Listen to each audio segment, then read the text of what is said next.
Hi friends, ಎಲ್ಲರೂ ಹೆಂಗಿದ್ದೀರಿ? ನಾನು ತಿಳ್ಕೊಂಡ್ರೆ ನೀವೆಲ್ಲರೂ ಚೆನ್ನಾಗಿರ್ತೀರಂತ. ನಮ್ಮ ಅಕ್ಕವರು ದಿಲ್ಲಿ ಮನಾಲಿ ವೈಷ್ಣೋದೇವಿಗೆ ಹೋಗಿದ್ದರು. ನಾವು ದಿಲ್ಲಿಯಿಂದ ಅದು ಹುಬ್ಳಿಗೆ ಹೋಗುತ್ತೆ, ಇಲ್ಲಿ ಹೊಸಪೇಟೆ ಟಚ್ ಆಗಿ ಹೋಗುತ್ತೆ. ಹಂಗಾಗಿ ಸರ್ಪ್ರೈಸ್ ಕೊಡೋಕ್ಕೆ ಹೋಗ್ತಾ ಇದ್ದೀವಿ. ಅವರಿಗೆ ವೈಷ್ಣೋದೇವಿಗೆ ಹೋಗೋದಕ್ಕೆ ಹಾರ ತೊಗೊಂಬಂದಿದ್ವಿ, ಹಾರ ಹಾಕಿದ್ವಿ. ನಮ್ಮಪ್ಪ ಅವ್ರ ಶಾಲು ಎಲ್ಲ ತೊಗೊಂಬಂದೆ. ನಮ್ಮ ತಮ್ಮ ಬಂದಿದ್ದ, ನಮ್ಮಪ್ಪ ಬಂದಿದ್ದರು.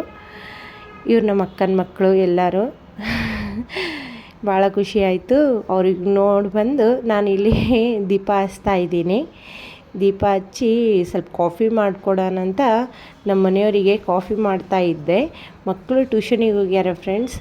ಈಗ ಸ್ವಲ್ಪ ಅಡುಗೆ ಒಂದು ಮಾಡ್ಕೊಳ್ಬೇಕಾಗಿತ್ತು. ಅದೇ ನಮ್ಮ ಮನೆಯವ್ರು ಹೇಳ್ತಿದ್ರು, ಭಾಳ ಖುಷಿ ಆದರು ನಾವು ಸರ್ಪ್ರೈಸ್ ಕೊಟ್ಟಿದ್ದಕ್ಕೆ. ಅವರು ಚಲೋ ಆಯಿತು ನಾವು ಹೋಗಿ ಅಂತ. ಅದೇ ನಾವು ಭಾಳ ದಿವಸ ಆಯ್ತು, 15 ದಿವಸ ಆಯ್ತು ಫ್ರೆಂಡ್ಸ್ ಅವ್ರು ಹೋಗಿ. ಈಗ ಬಂದಿದ್ದಾರೆ, ಹಂಗಾಗಿ ನಮಗೂ ಬಂದಿದ್ದಕ್ಕೆ ಭಾಳ ಖುಷಿ ಆಯ್ತು. ಅವರು ಚೆನ್ನಾಗಿ ಹೋಗಿ ಚೆನ್ನಾಗಿ ಬಂದರು. ಎಲ್ಲ ಕಡೆ ದರ್ಶನ ಚೆನ್ನಾಗಾಯ್ತಂತೆ. ಮನಾಲಿಗೆ ಹೋಗಿದ್ರು, ಭಾಳ ಎಂಜಾಯ್ ಮಾಡಿ. ಇಲ್ಲಿಗೆ ಫ್ರೆಂಡ್ಸ್ ಎಂಡ್ ಮಾಡ್ತೀನಿ ವಿಡಿಯೋ. ಬಾಯ್.